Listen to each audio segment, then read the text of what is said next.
And viewers, Myanmar released 6,000 prisoners in annual amnesty. The military government even reduced sentences of inmates. Take a look how. On the 77th anniversary of independence, Myanmar's military government released more than 5,864 prisoners, including 180 foreigners. The military government has even reduced other inmate sentences. They included just a small proportion of hundreds of political detainees jailed for opposing army rule.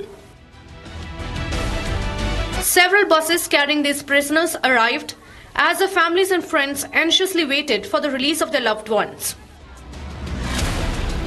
With smiles and tears of joy, detainees hugged their family members as they stepped down from the buses.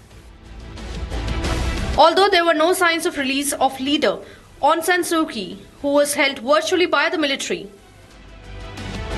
the 79-year-old is serving 27-year sentence after being convicted in a series of politically tinged prosecutions by military. However, the terms of release warn that if the freed detainees violate the law again, they will have to serve the remainder of their original sentences.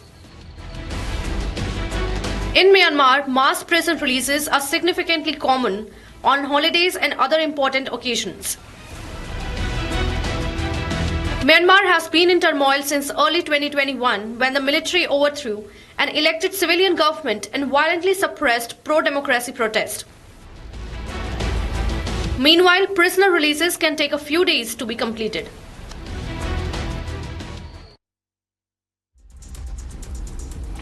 Moving on, in a poignant ceremony at the White House, President Joe Biden bestowed the nation's highest military distinction, the Medal of Honor, upon 7 U.S. Army soldiers for their extraordinary acts of valor, with 6 of the awards posthumously recognizing heroes from the Korean War, Vietnam War, and the Pearl Harbor, and 1 awarded to living veteran. The occasion was a somber tribute to the courage and sacrifice. Take a look at this historic moment.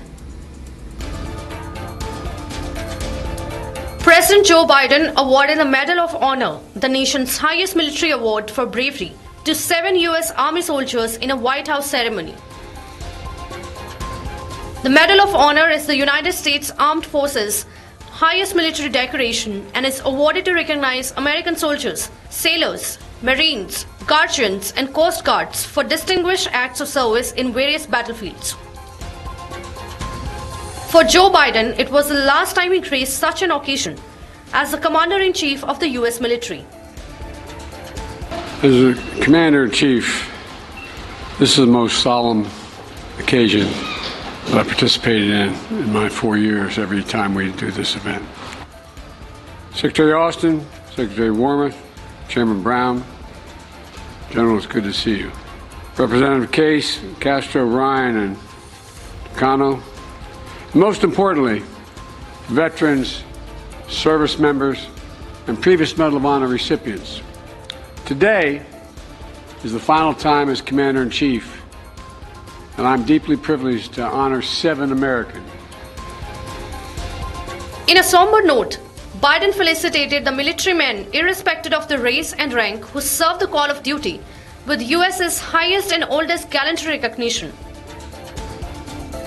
Out of the 7 awardees, 6 were bestowed posthumously decades after their heroic sacrifices during the Korean, Vietnam Wars and Pearl Harbor. While the 7th awardee, then Private First Class Kenneth J. David, a veteran of the Vietnam War, attended the White House ceremony in person. Private First Class Ken David was here with us today. Only 55 years ago in Vietnam, his company was ambushed by the enemy. Ken's lieutenant was killed instantly. Then Ken himself was hit in the back with shrapnel. But he couldn't and wouldn't give up. Instead, he shouted and fired his weapon, to attract attention to him, away from others. The honored infantrymen were those who saved their platoons by taking attacks on themselves selflessly. For those awarded posthumously, it was the relatives who received the honor on behalf of their fallen heroes of America.